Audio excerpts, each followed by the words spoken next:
Hello and welcome along to the Irish F1 show on this glorious Sunday evening. It is the 10th of July and we are reviewing the Austrian Grand Prix in association with PFT Travel. And we thank them for their continued support. PFT Travel, catering for all your transport requirements, from a private minibus to luxury air-conditioned coaches. They have the perfect solution for you every time. You can travel in comfort, drive in style with PFT Travel.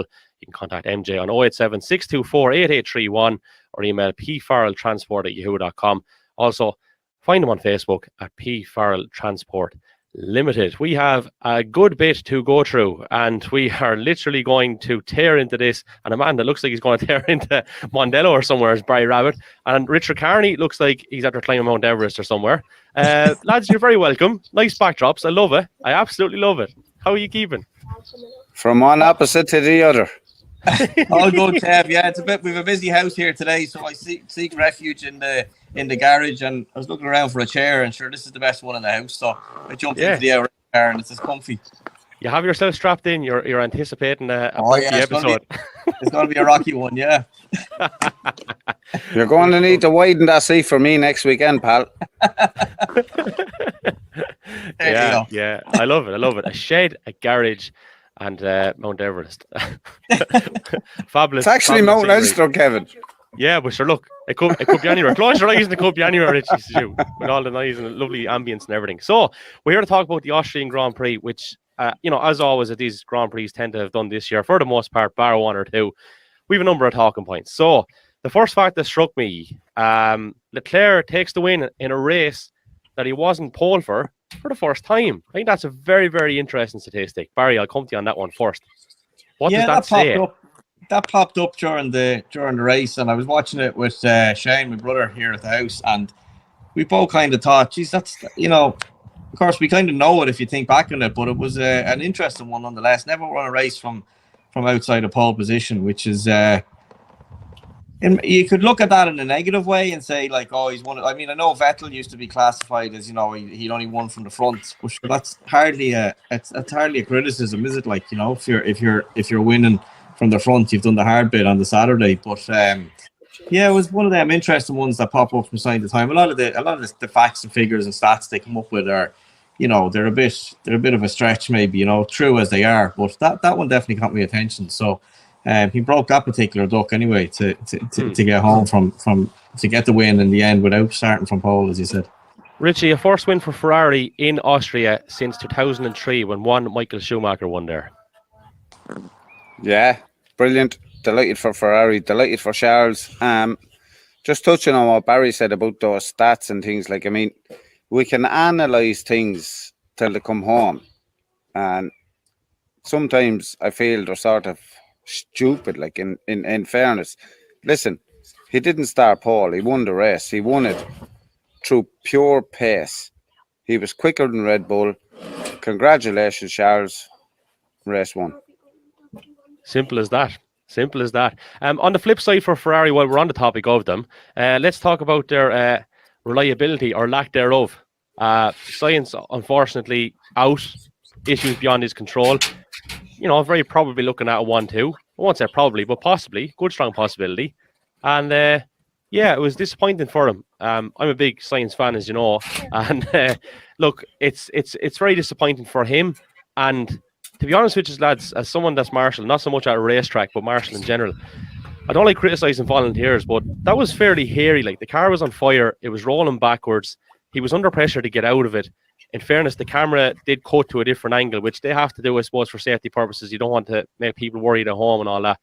But for a second, I was like, lads, you get him out of the bloody thing. Like, how did that look to you, Barry, in particular? Am I being a bit harsh on the volunteers here? No, I mean, I think what you might have seen there is, like, we see it a lot. Yeah, they're volunteers and everything else, but they go through very stringent and taxing, I suppose, training of various different types, during before races, during the off season, everything else. But, unfortunately, I've been in a couple of situations through the years where kind of dire straits, emergency type things, and it's all well and good in theory until it actually happens. And I think you can train as much as you like for something, but when the reality kicks home, you know, some people are good in situations like that and some people aren't. I don't think there's any more to it than that. I think, was it Mike Tyson or someone said, like, everyone has a plan till they get punched in the face, you know, and then it all goes out the window. So I think there's a good part. I mean, I don't know the guy from Adam who was there, but, you know, a bit of panic, a bit of, you know, maybe just not being rational about it. And like I said, you can train. I mean, I had an incident a few years ago where we were literally just driving down the road and we seen a guy took a seizure and ended up on his back, blood everywhere. You know, like he was in a bad way, let's be honest. And myself and the brother stopped, and there was a woman nearby who wasn't with him but was happy to be walking alongside. She was freaking out, like just absolutely going ballistic. And it turned out afterwards she was a trainee nurse. Like you know, van driver basically on the side of the road, but she had a lot of training, but it was her, we spoke to her afterwards, it was her first kind of real life situation, and it hit her hard, like, you know, that she just couldn't cope. She just didn't cope, pure and simple. And I don't say that in a knocking sense. I mean, you know, some people are equipped for it and some people aren't, and maybe, you know, unfortunately with the likes of what happened today, you know, and especially with the cameras of the world on you, you know, the training and the copybook exercises kind of go out the window when something like that happens. And maybe it was just a case of that. Maybe, I don't know, but I don't know how you train for that or how you get around it, because you can't put people into those real world. No matter how many situations you create, they're back of your mind, you know, it's not real world, it's a simulation. So I don't think there's any real way around it other than a bit of pot luck and who you get at the moment. There's only one solution I can think of, and it seems like a bit of common sense, but you always have to have an experienced person there with someone that hasn't experienced it for the first time. And then when they're out there for the first time, a little reminder, if you can at all, that look, you are here today, you're the one in charge. Remember what happened before, stick to the plan. Just that bit of reassurance, which I'm sure is there, but we've been in rooms, right? We've all been in rooms, I'm sure. Maybe a driver's briefing or something, and like you just can't get out of the fucking thing quick enough. But they're there to serve a purpose, and that's probably an example of the purpose. Yeah, I think so. But at the end of the day, someone, you know, there's very few people are going to be experienced with putting out a fire in a Formula 1 car on the TV. Like, that's not something that you're going to be able to draw and say, right, put one person who's put a fire out of a Formula 1 car on every corner. It's just not going to happen. They're not going to, there isn't enough of a pool of people to put a, you know, I'd say if you lined all the marshals up there, the whole track's worth of marshals and officials and fire, you know, stewards and all these volunteers who do great work, and you said, can anybody who's actually put a car out in real life in the middle of a race situation put their hands up? I'd be very surprised if more than one or two put their hands up to that. So I don't think you can actually legislate for it, to be perfectly honest. I think there's loads of people that have gone through training. There's loads of people who's done it, you know, in different circumstances. But, you know, on a live track, a Ferrari F1 car goes on fire in front of you, I just don't think there is that experience. Thankfully, I mean, a good few years ago in the 70s, there probably would have been 50 or 100 hands that shot up and say, yeah, I put up an F1 car out yesterday, I put one out this morning, I put one out a week ago. Yeah, because they probably didn't, Barry, because the extinguishers weren't there. And just touching on your point. Very true, yeah, they weren't there in the first place, yeah. Just touching on your point on the live footage of the race when Sainz went on fire, I thought it was really funny. That you could see in the background sort of a heavyset marshal trudging down, carrying an extinguisher. And he gets to within 10 or 15 feet of the car, puts the extinguisher on the ground and walks away. Heads in the opposite direction. And I'm like, what the fuck are you doing, man? The car's on fire. You have an extinguisher. You have the one thing he needs, like. I swear to God. And listen, don't get me wrong. We love marshals. We can't race without marshals. We fucking love them to bits. But, man, if you look back at it, I swear to God, he trudges down, puts the extinguisher on the ground 10, 15, 20 foot away and walks away like.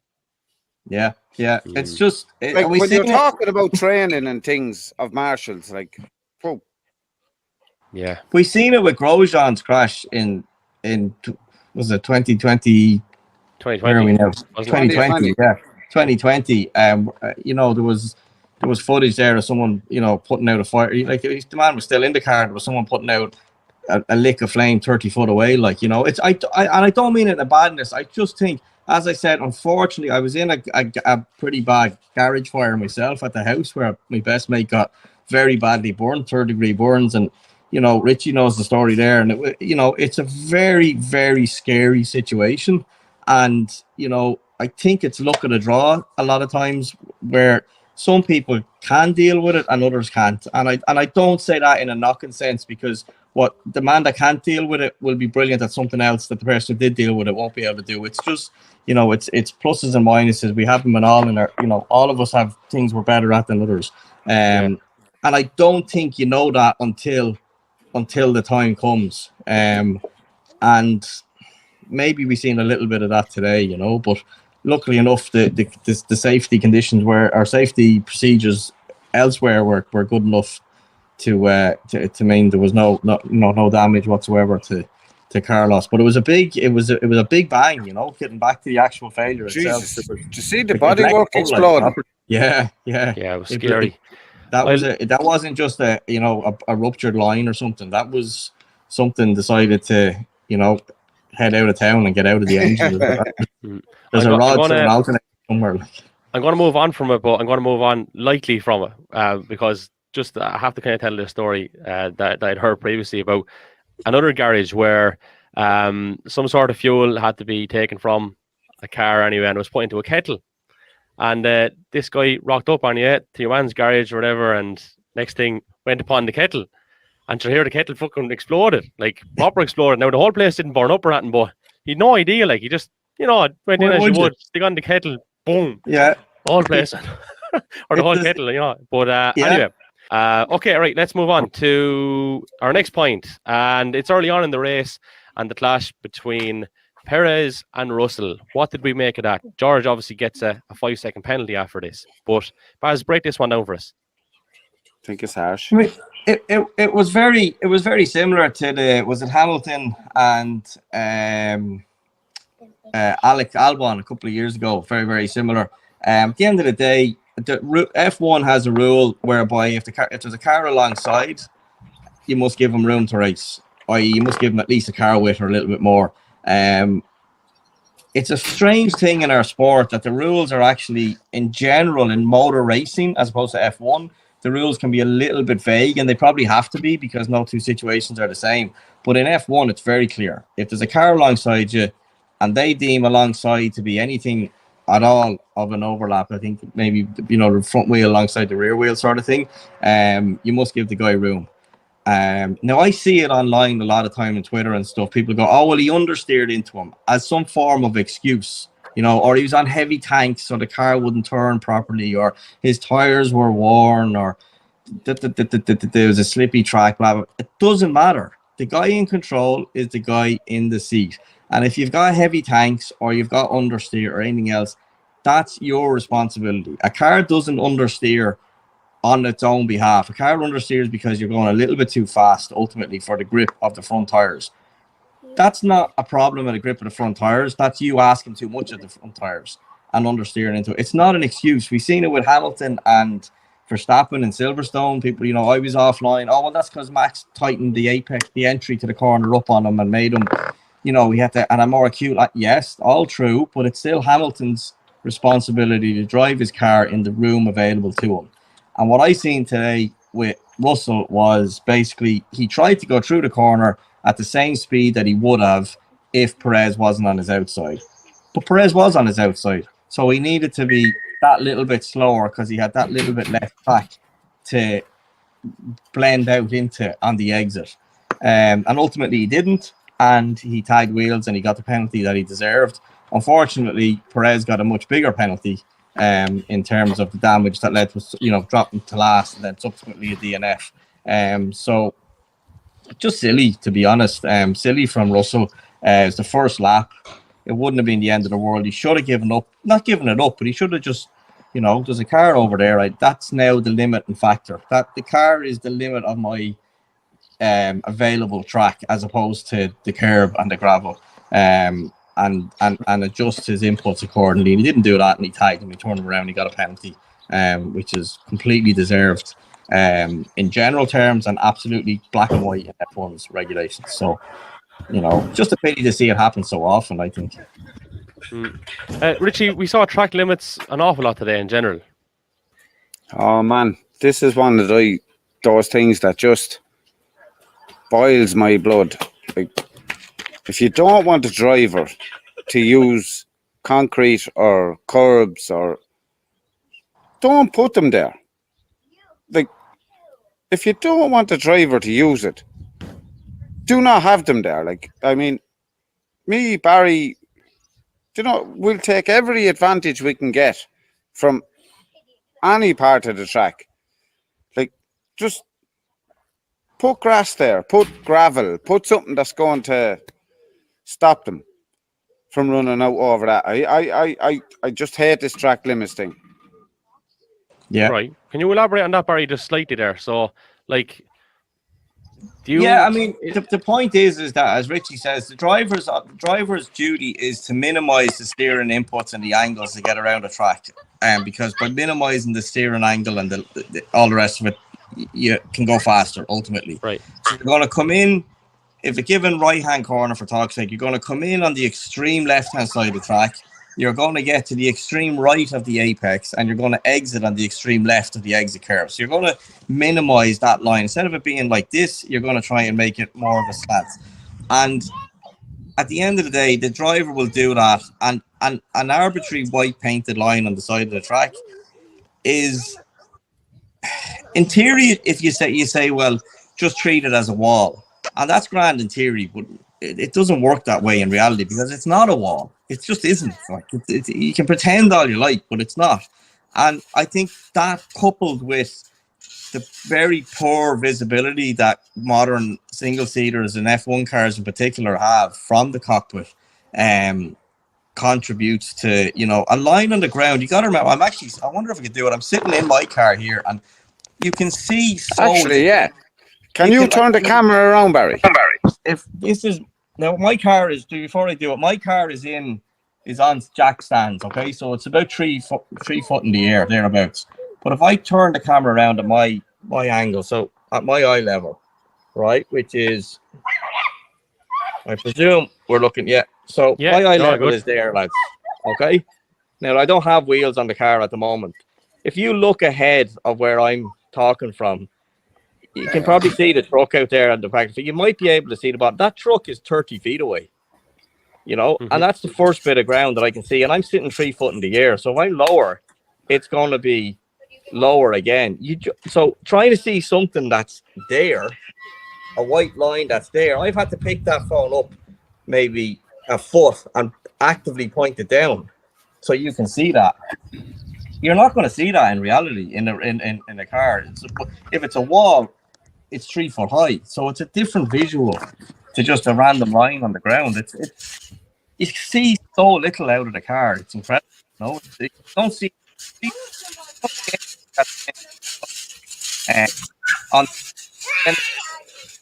on the ground at any sort of height. It could be twice that distance before you can see it. So, like Richie says, a physical or coupled with. We're losing your sound slightly, Bar. I don't know if your hand is on the speaker or not, but sorry, any better? There, that's it better now, yeah. Any better. Sorry, might have been holding it a bit funny.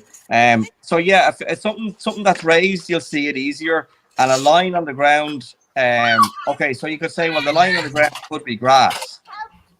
It could be grass, or it could be a gravel trap. What's the difference between that? Well, if it's a grass or gravel trap, you probably won't push the limits just as much if it's an arbitrary white line that it, apart from a penalty, it doesn't matter if you go over the outside of it. So there's a few things at play there. The new cars certainly aren't helping. The drivers are buried down in the cockpit of them. They've got very limited peripheral vision. And then a white line that's, the last time they see that white line that they ultimately break is probably 80 foot in front of them. And then they might break it. So, it's not like driving down the road and trying to stay in your own lane. It's a lot different. Mm-hmm. Fair enough. Just Richie, the children are having a great time. You can hear them in the background. It's a lovely summer's evening, Kevin. What can I do? Yeah, That's it. That's it. Yeah, yeah. Jenny Mac, they're having a right old time. I wish I was having as much fun myself. Podcasting is the best fun you can have at the moment in terms of my life. And the missus says I'm doing too much of them. So anyway, that's where we're at with that. We won't go into that particular one. But venturing back to today, then, lads. So a particular highlight for me as well was the battle for 6. So I think we'd land on Norris, Ocon, Magnussen, Schumacher. Alonso could have been in the mix at one particular point as well. And that got really, really exciting, didn't it, all of a slap? Oh, 6, 7 car battle there for, what was it, 4th, 5th, 6th and 7th, was it? Yeah, look, it was mad. It was absolutely mad. It was brilliant. Formula 4 race. Guys, Dyson, I think I put a message into our little group. This is brilliant. Yeah, and you did. What about Alonso putting 2 wheels on the grass as he went by? Was it Sonoda? Oh, yeah. That was... I'm giving him the wag. Out the window. Don't you be doing that, young fella. Yeah. Pure brilliant. Class. Pure class. Vettel's comment as well, lads. We were chatting about it off air, weren't we? About, when he got put off the track or whatever. He was saying, when are these guys going to learn or something along those lines? You know what I mean? The experienced campaigner saying, well, these young lads would fucking drive you mad, basically. What he was saying, But well, his was a very similar, if I'm not mistaken, situation to. It was, yeah. It was. To the Perez and Russell type thing. So yeah, it's just, I don't know. It's really silly, It doesn't need to happen. And it could be a little bit of there's Richie will know about this and I'll go to him on it. But there is a bit some it's very funny. Some people look at it and go, oh, we tried it around the outside, sure, that's what bound to happen. But it's so I think sometimes people do when there's a car going around your outside. First of all, you got to remember, getting passed around the outside as a racing driver is humiliating. It's really, you should never really be passed around the outside, in equal or any way towards equal. And I don't mean equal in terms of, a Ferrari versus a Haas. Obviously, there's little differences there, but the 2 F1 cars are close enough that one should really never pass the other around the outside, because basically what it means is the guy on the inside bottled it. That's pretty much what it means. So it's humiliating for it to happen. So I think what you see is if someone does get around the outside, the guy on the inside gets a little bit, precious maybe and real embarrassed, and he's fighting back too late at that point, and that's where you see the contact then, because they know, like, getting passed around the outside, whether it be a Fiesta in Mondello or an F1 car in Red Bull Ring, it's embarrassing. It shouldn't happen, and I think you get a little bit of desperation from the guys on the inside when they see it happening, and they fight back a bit too hard maybe, and a bit of red mist sticks in, and then all of a sudden they're on the loud pedal, the front end pushes, and bang, the other guy spins out. I think there might be a little bit more of that going on than meets the eye. It's that little unwritten rule, isn't it? Like, I mean, someone tries to go around the outside of you push, you squeeze, and you just make sure he doesn't get by you. Like, yeah, the problem with F1 is it's very black and white that you must lead the guy your cars with.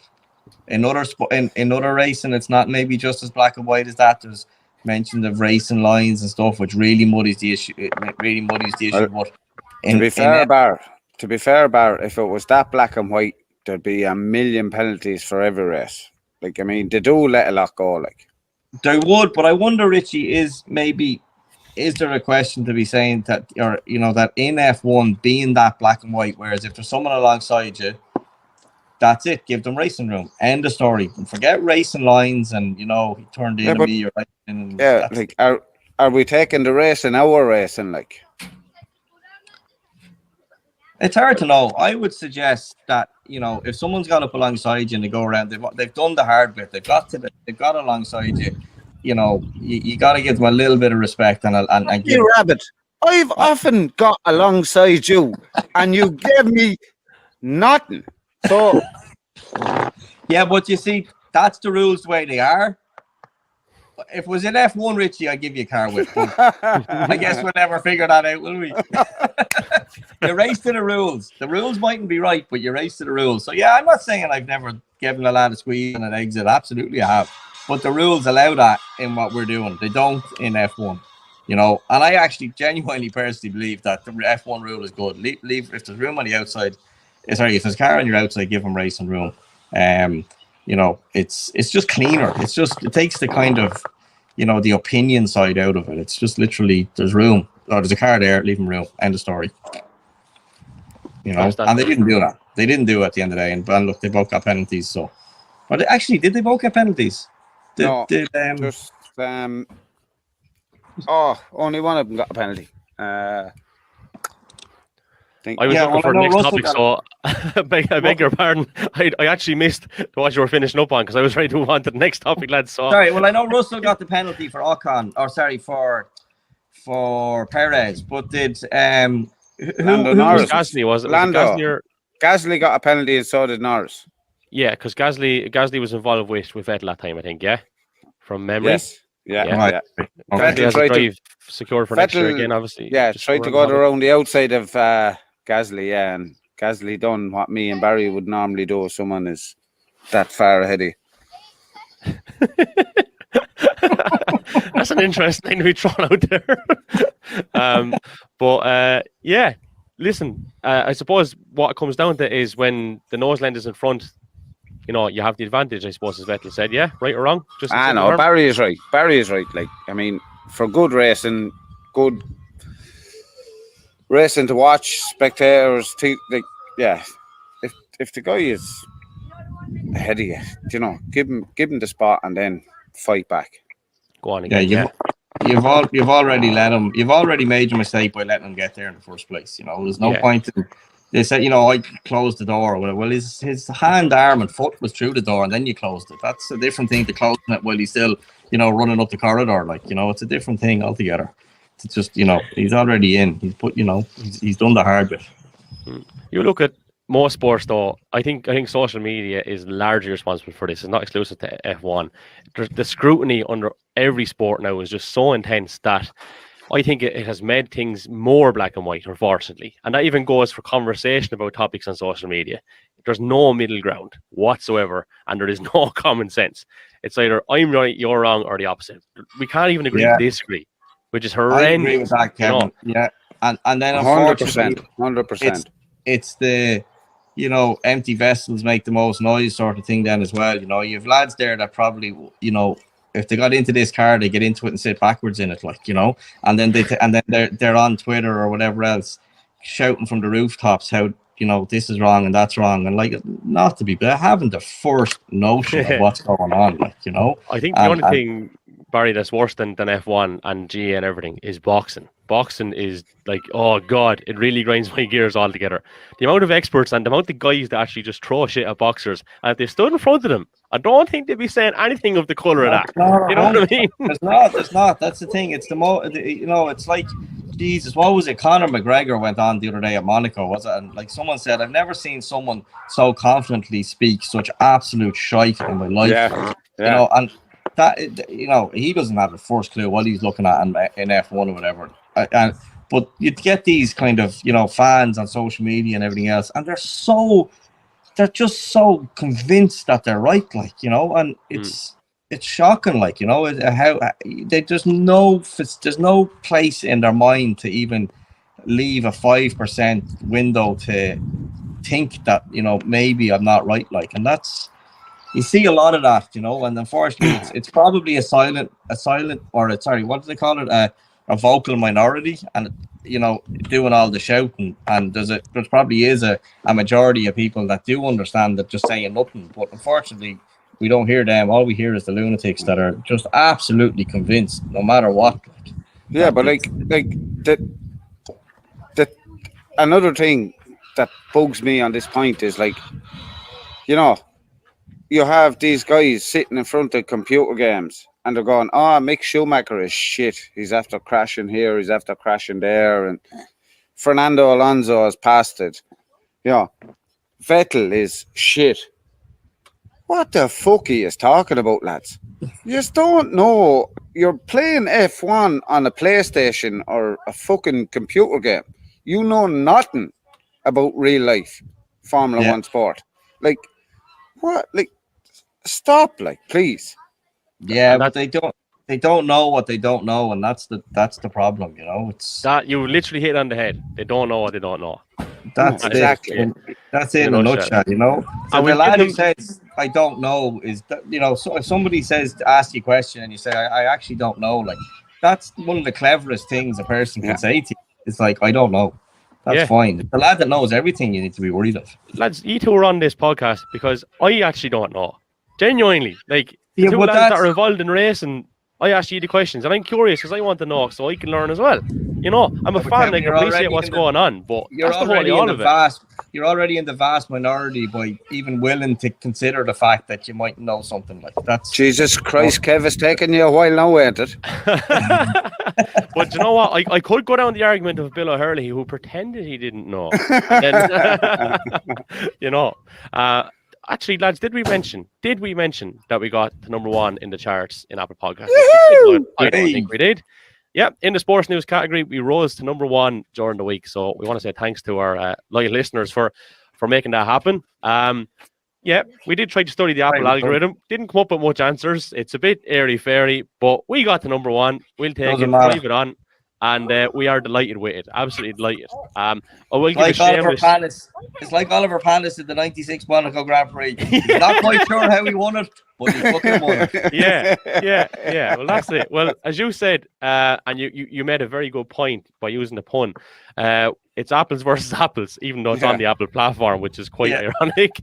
But you know, the one thing, you know, the other thing was when we did get going initially, I think we were in like 107 or something in the overall Spotify charts. I was like, what the fuck? So yeah, this is gathering pace in the early stages, and you know, just want to say thanks to you two. You know what I mean? Because the feedback's been great. Kevin, great crack. who the fuck doesn't love a rabbit? Fox. A fox. I know they do like him. Fox does like him, yeah. For all the wrong reasons.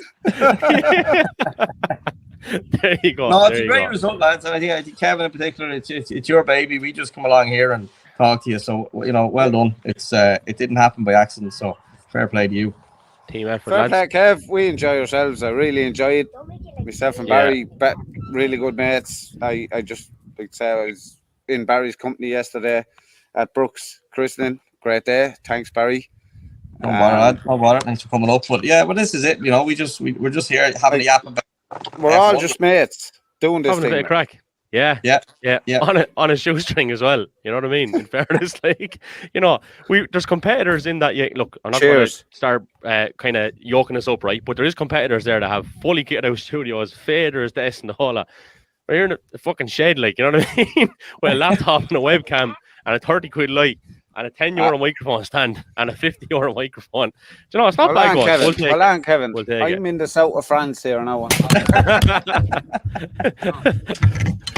And Richie's Vineyard. We forgot about that. But yeah, that's where we are. That's our shameless. Look at us, how fucking great we are. Segment over with. Right, let's take it back to matters ongoing, as the fella said. So Richie's not a fan of facts, as he said earlier. But having said that, Mercedes have now finished third 7 times this year, and there is an argument here, or a theory, that maybe, while appreciating that they are good results, that a little bit of luck has been involved in terms of retirements along the way. Where are we here in terms of the balance? Credit where it's due with a car that hasn't been completely up to scratch, or made the most of misfortune of others? Barry, I'll start with you there. Yeah, I don't think any of them third place positions, you know, good as they are with a poorer car, I don't think any of them were won on just pure pace. I think they've been positioned themselves as the best of the rest more often than not, and they've inherited podiums based on, like today, where you'd a Ferrari and a Red Bull not finishing. So, you know, all things being equal, it would have been another 5th place position at best. And I think, without having the facts and figures in front of me, I think that's pretty much what's happened most of the year round. So again, to kind of go back to our previous point of social media and stuff, every time it kind of happens that, you know, they get a podium, it's kind of like, oh, we're back, they're coming back, here we go. But I think generally it's look, you know, you gotta to finish first you gotta finish, as the old adage goes. But so that, you know, they're there at the checker flag, so it's a third place, there's no question about that. But it's not one on pace, I don't think. I think they're the fifth best they can generally finish is fifth or sixth place on pace, and then hope for a couple of retirements and grab a podium, and that seems to be what's happening. However, I do think they're getting slowly chipping away at it, and I think that they will go to certain tracks where their car will work, like Silverstone last weekend, maybe Paul Ricard, maybe Spa, I'm not sure, but there'll be a couple of tracks where they kind of just work, and they might win those podiums on pace as opposed to reliability and the bad fortune of others. Next one for you, Richie. Mick Schumacher, 6th, not long after getting his first points, 6th. That's pretty good, in fairness. Oh, Richie's volume's gone. We need to get the mute button sorted here. She's still muted down in the corner. Maybe technical support is on hand. They were there a little bit earlier. Might get it sorted again. But yeah, there we go. The technicians are in. I tell you one thing, lads, this team. There was another technician in Barry Rabbit's garage earlier as well. I think he's gone for a tea break, but thankfully the technology has He's a young lad, yeah. held up. Yeah. There we go. Richie, you're back. Now we're right. Good man. So I'll ask you that one again. Mick Schumacher, 6th. You're obviously delighted for him. Like it's a big boost in fairness to his confidence. I just have to say about Mick Schumacher, I was really happy yesterday to see him so upset after the sprint race. I was shades of his dad. He was like I'm quicker than Magnussen. Don't be holding me up here. He proved it today. I'm not saying, listen, he might never be as good as his dad, but I seen shades of his dad on circuit today. Aggression, passing, like firing it up the inside. Like I'm a massive Mick Schumacher fan and Ferrari fan, but couldn't be more happier for Mick Schumacher today. 6th place, his confidence is growing, and it just looks like, He's turning the corner and garnering a bit of momentum. Yeah, bit of confidence, I might be a bit too far out in saying whether he'd sneak a podium by the end of the season or not. Probably not, but so happy to see him up there fighting. Yeah, who knows, guys? Who knows? I just want to run down through the top 10. So Leclerc obviously takes the win. Verstappen 2nd and a fastest lap in there as well. Hamilton 3rd, Russell 4th, Ocon 5th. Great result there as well. Mick Schumacher 6th, Norris 7th, Magnussen 8th, Ricciardo 9th, and Fernando Alonso in 10th. We want to go down through the standings as well, just to let you know where everyone is at. In the Drivers' Championship, Max Verstappen on 208 now, Leclerc on 170, Perez on 151, Sainz 133, and Russell 128 with Hamilton on 109. Moving across to the Constructors then. Just bear with me as we load her up. Still out in front, obviously, Red Bull on 359, Ferrari on 303, and that would be much higher only for reliability. But anyway, Mercedes 237 then in third, McLaren 81, and Alpine 81 as well. So, lads, before we just do a little quick one on what's happening in 2 weeks' time, any other thoughts there before we move on? Is your bum sore, Barry? No, this is so comfortable. It's grand.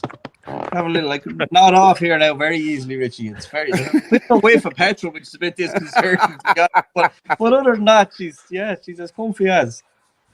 Yeah, good stuff. We'll get Barry out of it. We promised the 40-minute mark anyway was our target, I think, for most of these. So, we're off to France in 2 weeks' time. Well, boys in the F1 are. We're not, unfortunately. But maybe next year we will. Kevin. Oh, sorry, I forgot. Jesus, how could I forget? Fake it, how could I forget? You save us a bottle of wine, will you? I'll bring you home on. Good man. A stick of rock will do. A stick of rock. So what are we thinking then, lads? So this circuit I always thought was kind of a funny one. Paul Ricard. Wouldn't be a fan. I think I just think it's one of those tracks that's just, they just drew a line around a big car park basically. So bring back. I much prefer the old school stuff, the Spas, the Suzukas, Silverstones, Monacos. Which I think Paul Ricard is, I believe, a very good track for testing on because they can replicate all sorts of conditions and everything else. But no, it's not a good race circuit in my opinion. So we won't be expecting a whole pile there. But I think you I don't think get Ferrari, punished. You don't get punished when you go off, Barry. it Do you just know doesn't what I mean? even look right. It does. Like it's not. Where's the grass? Where's the gravel? Where's your proper race circuit? Like Well, look, Correct. It's just there. Yeah. There's nothing wrong with it as a circuit. It's just it's I don't know. I don't think it's a particularly good racing circuit. It doesn't look great. It's just a bit of a weird one. But it'll be. It could. There's no reason why it couldn't throw up a good Grand Prix. But it's not one I particularly look forward to. I'll tell you one thing, lads. Just before we go, the straight line speed that has today. Yeah, very impressive. Holy fuck! yeah. Yeah, Unreal. very fast. Yeah, I don't know. Is that just they have it trimmed out or what? But it was definitely it was noticeably quicker, right? So Oh man. good. That's why I think they did so well at Austria. Is really just a traction and power circuit, because only 10 corners on it at the end of the day, and it's a couple of big acceleration phases. So possibly, a low drag type car might do well there, and we've seen it with the Haas with a couple of good results. So we shall see. I think it's Ferrari. Go on, Mick. Go on, Mick. I think Ferrari are a little bit of a renaissance now. Hopefully they'll stick with it and a bit of strategy. Just you were asking Kev about anything else just before we wrap up. What about Leclerc's last few laps with that? Lad. I know it's very easy to dismiss that, but from a driver's point of view, that's absolutely horrible situation to have. Now you have me sitting up, Barry. Yeah, in any situation, man. But to be leading a race after such a bad spell of results and to have the throttle, I think afterwards he said it wasn't going back to zero. It was staying at about 25 or 30% on. I'd say obviously spring broke. Throttle is not returning. It's a spring broke or whatever return mechanism just wasn't bringing the throttle back up. Yeah, at one point he said he was having to physically lift the pedal with his foot. To be honest, if that's the case, I don't know how we finished the race. Never mind. Tell that young lad to go on to Facebook there somewhere else. I can hear all the stories he's going through or something. Yeah, but that's a very if he had to, I don't actually think he could pull the pedal back up. I'm sitting here in the car now, I don't think he could pull the pedal back up. But there wouldn't. I thought that myself because you sitting in your car, can you fully accelerate your throttle and take it back up with your own toe? No, I don't think so. No chance. No chance. So I think I think what he might have meant is the throttle might have been returning in a physical sense, but it's only a drive by wire, so there's no mechanical connection between the throttle pedal and the engine. It's just, and it's actually the same on my car. It's a fly-by-wire. It's a switch on the pedal with a wire. There's a potentiometer there. Yeah, that takes a reading as the throttle goes up and down, and there would be a built-in spring in that. It just would not be nowhere near as. You still have to add an external spring to bring it back. Yeah, to make it work quicker. So I would imagine what was happening was that there was some digital electronic problem whereby the throttle pedal may have been physically returning, I mean, I'm only guessing here, but even though it was physically going back to say zero, it was still reading as 20%. And the problem with that is when he gets to the slow corners, the car is driving on, when he's on the brakes, it's like driving with your foot on the brakes and on the throttle. So in the middle of that slow corner, the car will be pushing on with throttle applied to it, not physically with his foot. But as far as the engine is concerned, it's got 20% throttle. And that would be not only very difficult. Charles actually said it, didn't he? Coming to turn 3, he said, it's not downshifting. It's not downshifting because it was still the throttle. The car shouldn't. The electronics in the car would be going, I can't pull down a gear. You're still on the throttle. That doesn't make sense. Yeah, exactly. Yeah. A lot of stuff going on there. It would refuse a downshift to try and protect itself. So he did it. I think, be interesting. I'd love to know exactly what was wrong with it and how that felt from the driver's point of view. But again, watching with that little bit of experience of racing, looking in from the outside, watching that horrible situation for him to be in. Lad. he did amazing to get it home. To be frank, He did. To be fair, as I was saying, I'm. Listen, we're never biased on this show, as we said before, but I'm a massive Ferrari fan, so. Never biased. But that'll be it. There's a McLaren there as well. We're definitely not biased. There's a McLaren behind me. Go on. But Charles's last 5 laps, I was like, oh, please. And then, like, with what happened with Carlos, I was like, please, just stay together. Then he started on about his throttle. I was like, there's nothing wrong with your throttle. That's all in your head. There's nothing wrong with it. Just, you've seen Carlos's car. Forget about it. Go. But, man, like, you seen it, Barry. Like, I drove a lap and a half in my last race. I won the race, but I had to finish the last lap and a half with a broken rose joint on the rear. And man, when you're trying to get that over the line, that's not nice.